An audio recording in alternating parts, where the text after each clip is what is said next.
Hello everyone, I am Madison Trower and welcome to our YouTube channel, which is titled Water and Contamination in Rural Areas.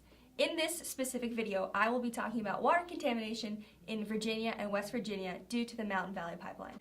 Now, what is the Mountain Valley Pipeline, you may ask? The Mountain Valley Pipeline is an interstate natural gas pipeline that is set to cover 303 miles across northwestern West Virginia to southern Virginia. This pipeline is designated to transport an enormous amount of natural gas to the growing markets of the Mid and South Atlantic regions of the U.S. The pipeline will cover approximately 50 feet of wherever it crosses, which is stated by the Mountain Valley Pipeline Project's main website. The construction of this pipeline is dangerous, unnecessary, and extremely expensive, and should be stopped.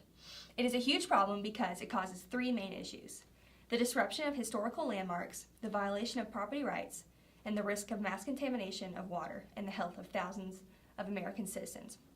I will expand more on each of these issues later in this video. I will also offer a clear-cut solution to the problem and risk the construction of the pipeline causes. Now, the first issue that I will be discussing today is the disruption of historical landmarks that the pipeline causes. One important landmark that is being disrupted by the pipeline is the Appalachian Trail.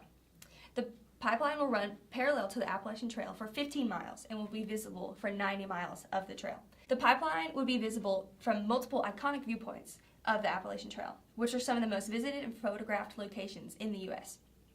When installing the pipeline, they are required to dig trenches and leave a 50-foot wide strip of permanently cleared land along the entire route, which is stated by the Appalachian Voices. The pipeline also affects other landmarks such as Jefferson National Forest and the Blue Ridge Parkway. In addition to the disruption of historical landmarks, another main issue that I will be discussing today is the violation of property rights. Residents across the right-of-way of the pipeline are raising concerns about the project, especially those whose private property would be affected. Fern and Earl Eccles from Newport, Virginia are a personal example of their property being violated. Fern commented, "We lived here 47 years and it means everything to us. My kids come home and we don't have $1 million home, but we've got $1 million memories. More than $1 million memories. This pipeline is supposed to go down this hill and right across 42 feet here, right over my flock's bed. The center of the pipeline is 62 feet from my kitchen window, which can be found on the Mountain Valley Pipeline, a threat to our trail, our water, and our jobs at YouTube. This family's home is at stake in building this pipeline, and they have no way of stopping it. There are thousands of homes just like this one that are at risk of being disrupted, and thousands of people have no say in putting a stop to it." Now, the final issue that I will be discussing today is the risk of water contamination and the threatened health of residents of Virginia and West Virginia due to the Mountain Valley Pipeline. In being built, the Mountain Valley Pipeline would cross over rivers and streams over 1,000 times in Virginia. In the article titled "Managing Water Crossings from an Operator's Perspective," written by Nikki and Yavanna, Ireland, it talks about a specific example of the pipeline's direct impact in Little Creek in Franklin County, Virginia. The Mountain Valley Pipeline will require 34 stream crossings by the pipeline. The streams that would be crossed by the pipeline would later run into the Blackwater River, which is the source of town of Rocky Mountain's drinking water. If a spill or leak were to occur, the contamination would spread almost immediately, putting the whole town's source of clean water at risk. There are countless of others water sources just like this one that are an extreme risk of being contaminated. If something bad were to happen, the consequences would be catastrophic.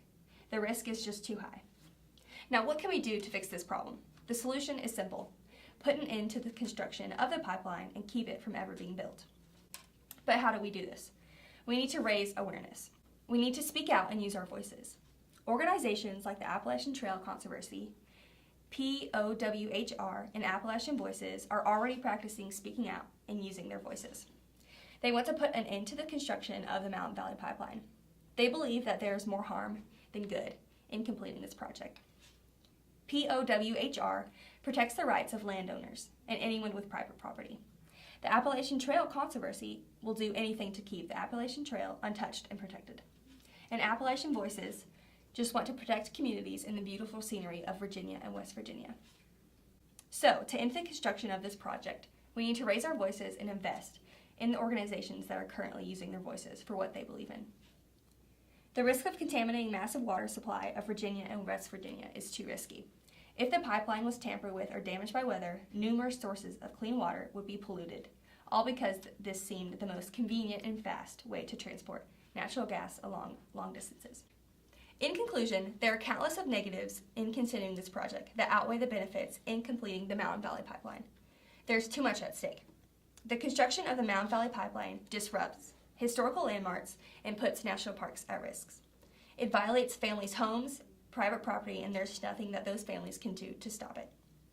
And finally, it risks the mass contamination of water and the health of thousands of American citizens. The construction of this pipeline is dangerous, unnecessary, and extremely expensive, and the project should be discontinued, never to be picked up again. It isn't worth it because there's too much at stake. Thank you for watching. Stay tuned for our next video where we will be discussing water contamination caused by the coal industry.